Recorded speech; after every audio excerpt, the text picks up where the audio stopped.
All right. Hello, everybody. Welcome to today's webinar on processed foods. Before we get started, just the normal items to take care of. We will have time for some questions at the end of the presentation, and you can type those into your question box in the lower portion of your control panel. We will be posting a recording of the webinar on our blog. The link for that will be shown at the end as well. And if you'd like a PDF copy of the slides and presentation, there will be a link to download those on that same blog post as the recording. So if your question does not get answered today either, please email our support inbox, which will be shown at the end as well. All right, today's topic is a big one, and to be honest, kind of a complicated one. So we're just going to be scratching the surface today with things, but we're going to do what we can to give you some good information. Processed foods.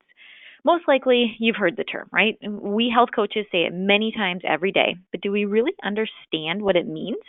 Sure, we know the difference between an apple and a candy bar and that one is more processed, but there's a lot more details that go into it than that.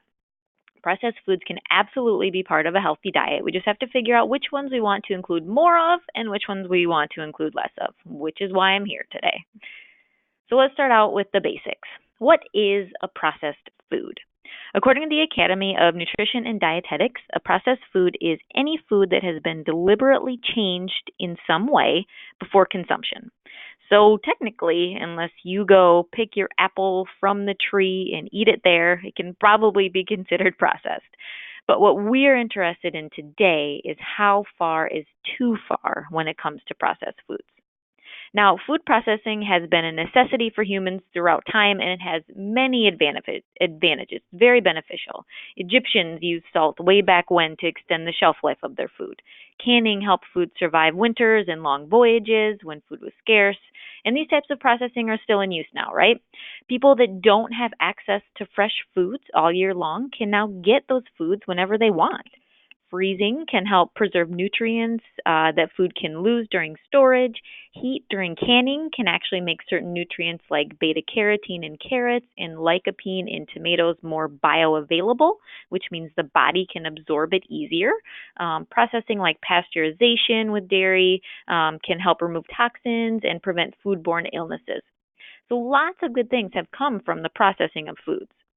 The problem that also came about is that we have now created so many ways and so many levels of processing to either make foods last longer, taste better, or just look better, the last two being the most unnecessary levels, that we are losing the original foods. We're losing their nutrients and health benefits, and we're adding things that could be harmful to our health. This is where the term ultra processed has come about in recent years. These are the foods that we want to start to look to cut down on. So let's look at those different levels of processing. Now, you can find many different terms and groupings depending on where you look, so I tried to keep it middle of the road today as far as which foods are in which levels. So the first one is simply the unprocessed group. Foods in their most natural state, which is the edible parts of plants and animals, water, fungi, algae. Next is minimally processed, which is changed only a small amount between the farm and the consumer. This includes things like bagged salad mix, canned or frozen fruits and veggies, rolled oats, fresh nut butter, things like that. Moderately processed foods are going to be raw ingredients that have been made into something new, typically with other additions like sugar, oil, salt, things like that. So things like your jarred sauces, salad dressings, jams, cereals can fall into this category.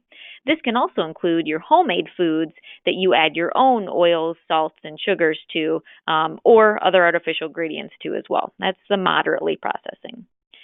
And then it goes up to that ultra-processed food, which are what are considered, quote, ready-to-eat foods that not only have those sugars, fats, oils, and salt added to them, but can contain many artificial ingredients like your high fructose corn syrup, hydrogenated oils, preservatives, dyes, artificial flavors, colors, anti-caking agents, many other examples that are too many to list right here. The multiple processing and adding those artificial ingredients is where that ultra processing term comes from.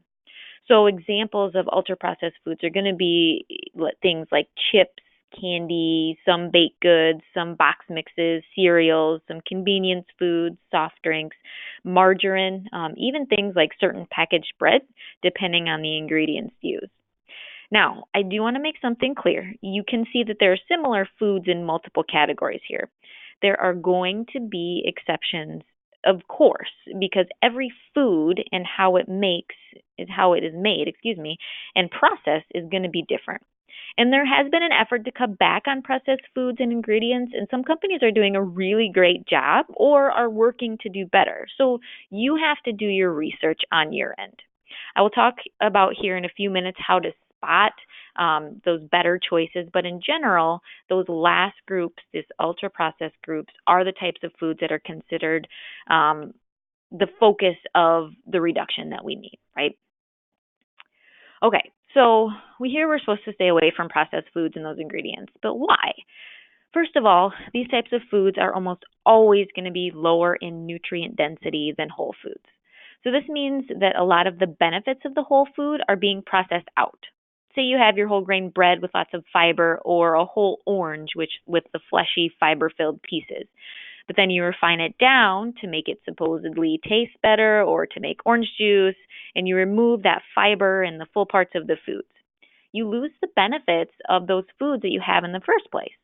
Now, sometimes we can keep some of those nutrients, but then even if you keep some of those, a lot of times other things are going to be added, like sugar or artificial ingredients, again, to try to make the food taste better, last longer, look better with the artificial colors, whatever the goal is. But that can negate some of those health benefits that are already in there and the good parts of the food that we wanted to get in the first place. Again, those are going to be the things like your artificial flavors, colors, highly processed oils, sugars, things like that. And we talked in the past, if you've listened to other webinars, about the negative effects of sugar on our health. And there are many studies that point to these other ingredients having negative effects on our health as well. Not only physical, like our cholesterol, our glucose, our BMI, but mental things like Alzheimer's, Parkinson's, behavioral issues in kids specifically with some of these artificial ingredients and other concerns, which is why we want to try to limit our exposure to them. Now, another factor to consider is that part of the reason these foods are being ultra processed is to simply make us crave more of them. Our bodies, specifically our reward system and our brains, respond to things like sugar, certain fats, flavors with a very strong, pleasurable reaction. So our brain says, what's it going to say? It's going to say, give me more, right? And we've all been not able to stop eating that certain snack, right? We eat the whole bag. This is by design in a lot of cases. So again, if we can cut down on the consumption of these foods, we won't overconsume them and get those extra negative things, and our bodies are going to be better off. So our goal today is not for you to completely cut out processed foods. But if we can cut down on some of those unnecessary things our bodies don't need or want, basically, specifically, again, those ultra-processed foods, and if we start to incorporate more real, unprocessed, or just simply less processed foods, we can and most likely will improve our health. So let's talk some tips on how to get started. Step 1, start slow. Don't think that you're going to be able to cut out a bunch of stuff overnight. This is like any other goal and habit. It's going to take practice and planning to make changes. So for today, pick one meal or even one food that you want to substitute for something less processed, or simply just cut down on the amount that you're eating. One thing that I try to do is make my own mid-morning snacks. I really like granola bars and those types of foods, which can be very, very processed. So I found a recipe that my daughter actually calls meatballs because they kind of do look like meatballs, as you can see the picture here. The recipe is here. Double it if you have kids like mine who can steal them throughout the week.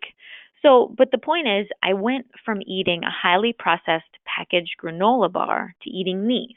Whole ingredients, not as many ingredients. I can see what I'm putting in there. Easy swap, right?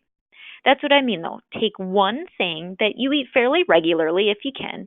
See if you can either find a substitution for it or at least cut down. But again, substitution would be the ultimate goal. And there you go.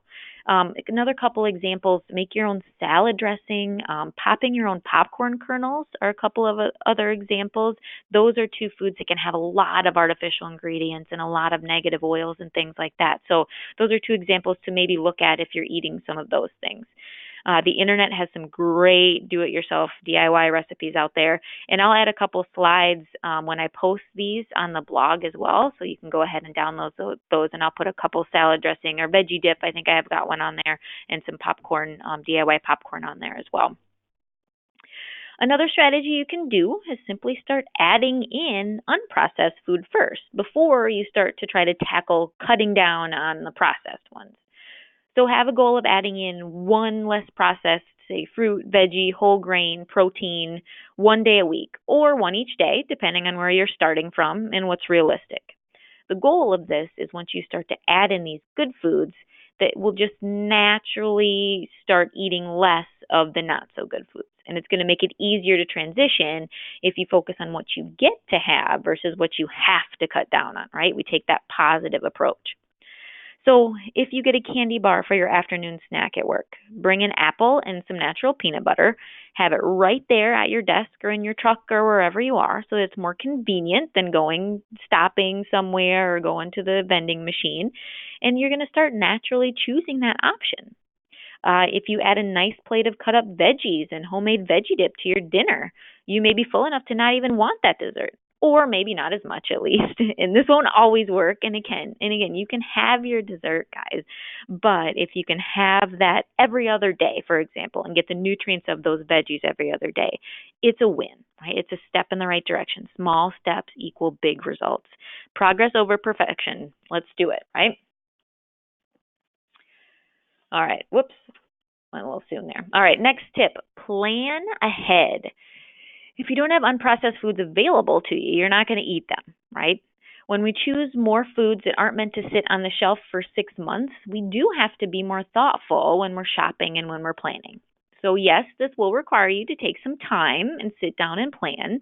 Yes, this is a change, and I know change is hard, but I promise that once you do it for a few weeks, you'll get to the core food items that you know that you'll have every week on your list, and then it's as simple as adding in those extras for specific meals. And you don't have to start by planning your whole week either. Make a plan to have foods and snacks for, say, Monday or Monday and Tuesday, or however long is realistic for you to start. Again, do some research, find some meals and snacks you want to try, and go buy them. And then the next step after that is meal prepping. It's one thing to plan ahead and have your groceries at home, which is fantastic. But if you want to take it a step further, you can prep your meals, say, on the weekends or a night that you don't have activities, so they're ready to go for the rest of the week. I make my meatballs on Sundays, and then each morning I just grab and go. You can cut up your veggies on a day where you have more time, grill up a bunch of chicken breasts on a nice day, things like that. Make it as convenient as possible for yourself during the week when you don't have as much time. We tend to choose easy when we're running low on time, right? So make less processed foods easier by planning ahead. All right, now we'll go to the next slide. Next tip, and this is a big one, read labels. I mentioned at the beginning that every food is going to be different in how it's processed. The same type of food can be ultra-processed or minimally processed. So you're going to have to explore your grocery store and do some detective work. Now, the label I'm talking about here is the ingredient label, not the nutrition label. Yes, nutrition label is absolutely important as well, but when we're looking at lowering processed foods, the ingredients are what we need to focus on. Here's what you should look for. How many ingredients are on this list? The general rule is 5 ingredients or less when you're looking at a package. So the goal would be to work towards that with your choices. Find something that is less than what you do now and work from there. Now, again, if all the ingredients are whole foods, this would obviously be an exception, right? So just be mindful of that. But in the general rule, we want to look for foods that have 5 or less ingredients. Which leads me to my next point. See if you know what the ingredients actually are. If it's something you've never heard of or a word that you can't pronounce, there's probably a good chance that you don't want to be eating it. Now, again, there's going to be exceptions. For example, yogurt, they list the natural bacteria that are in some of the yogurts that I wouldn't even try to pronounce. But those are typically going to be explained to you in the label, or you can do your research and see what things actually are and see if anyone's trying to be sneaky and get something past you. So with this, the nice thing about your fruits and veggies, buying bulk whole grains and getting good proteins, is that they typically don't have a label, right? And it's because it's just them. You can see what it is. But say you're looking at frozen or canned veggies and fruits, just make sure you take a peek. Ideally, it should just have the food as the ingredient, maybe water if it's canned. If you're not too concerned about a little extra salt, then you can make that call on the ingredients. But we want to try to limit the ones that are packed in syrup, have sugar on the ingredients list, or again, any of those other ingredients that you don't know or aren't explained. Because, like I mentioned, canning and freezing foods can be great because they can retain the nutrients because they're packaged typically very quickly after they're harvested. But we just want to make sure that we're just getting those foods and not some of the additional things that can be added. Next thing to look at, again, kind of on the same line, is which ingredient is listed first. Ingredients that are listed in order, or excuse me, ingredients are listed in order by weight in foods. So you want the good stuff to be first. If you're looking at cereal and the box says made with whole grains, we want that ingredient list to say 100% whole wheat or 100% whole grain as the first ingredient. That's the goal. You have kinds out there that may say made with whole grains on the it's the fourth or fifth ingredient on the label. That's not what we want. This means that most of those grains are probably refined and processed, or they're replaced by sugar or something else. Again, not what we want. So if you see sugar or something like that listed in the first few ingredients in a food, it's probably something we want to limit. Also, sugar can be called many different things, so don't assume that those other ingredients aren't sugar masquerading around as something else. So that's something just to be mindful of as well. How about eating out? This can be a tough one when we're not sure exactly what's in our food.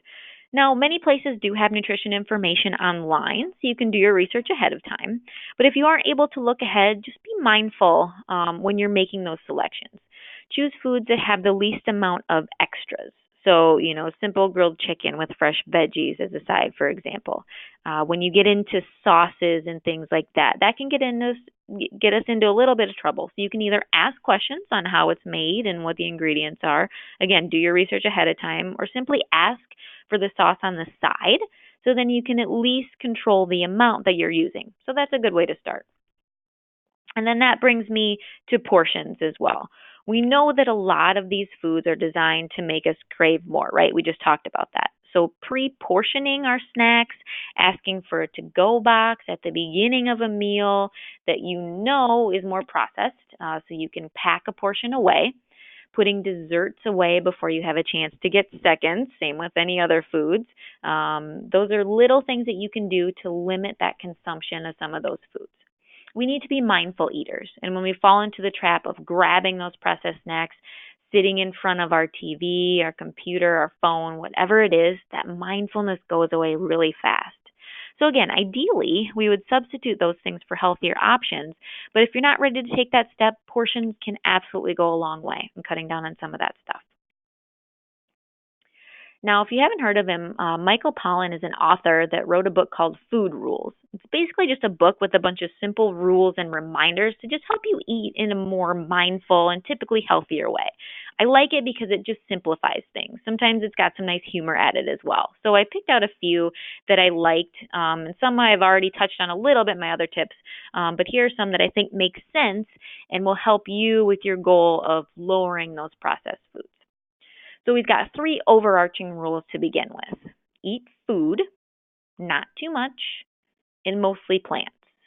Now, don't get me wrong here. This is not saying you have to be vegetarian or vegan, although you can if you want to be, but that's not what he's saying. He's just talking about the portions of our foods.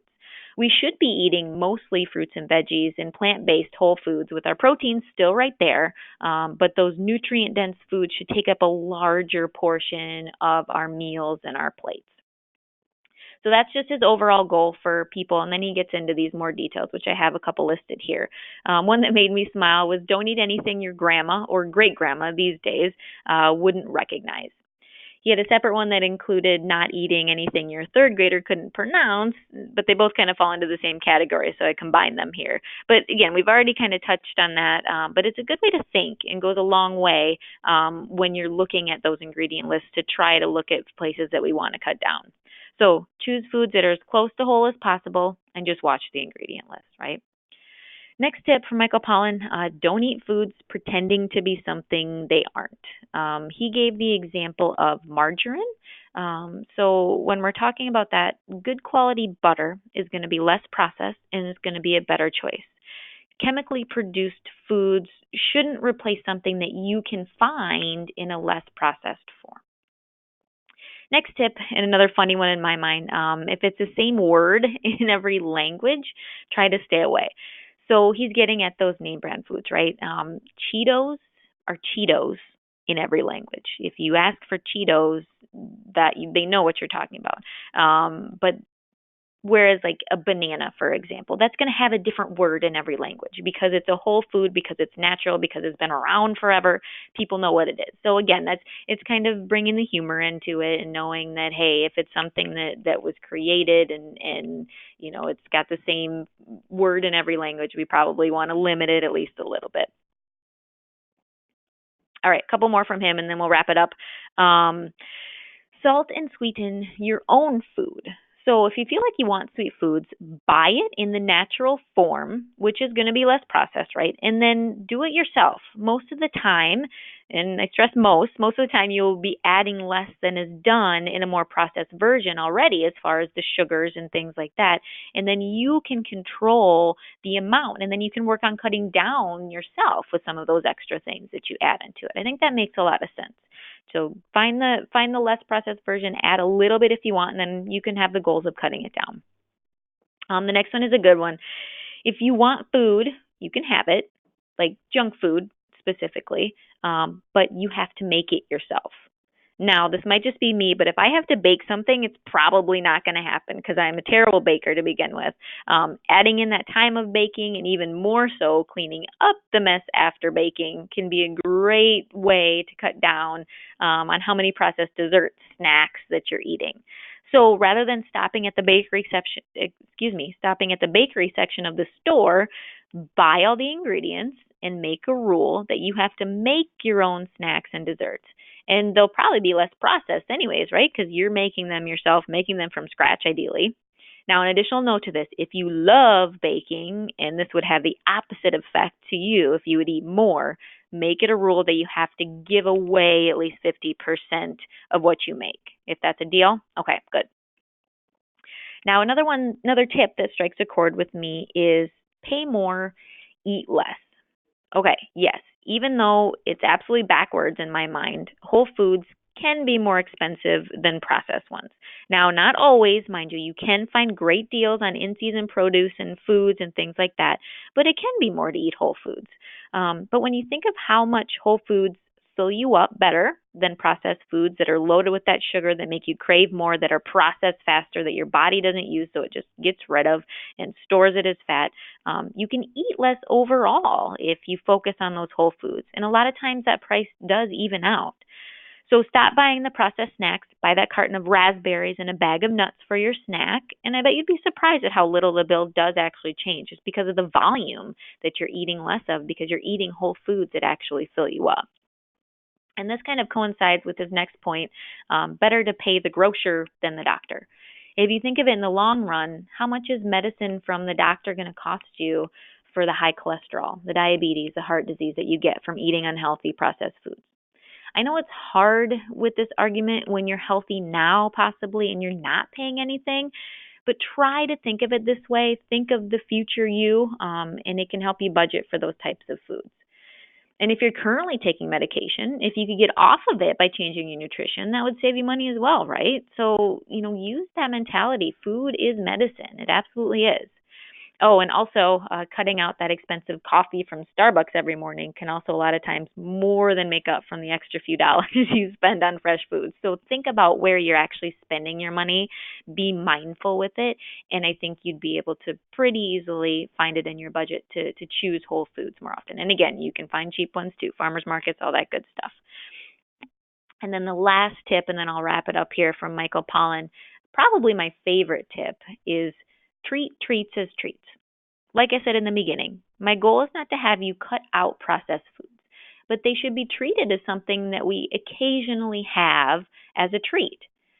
Treats aren't treats if we have them every day. They're just what you eat if you have them every day, right?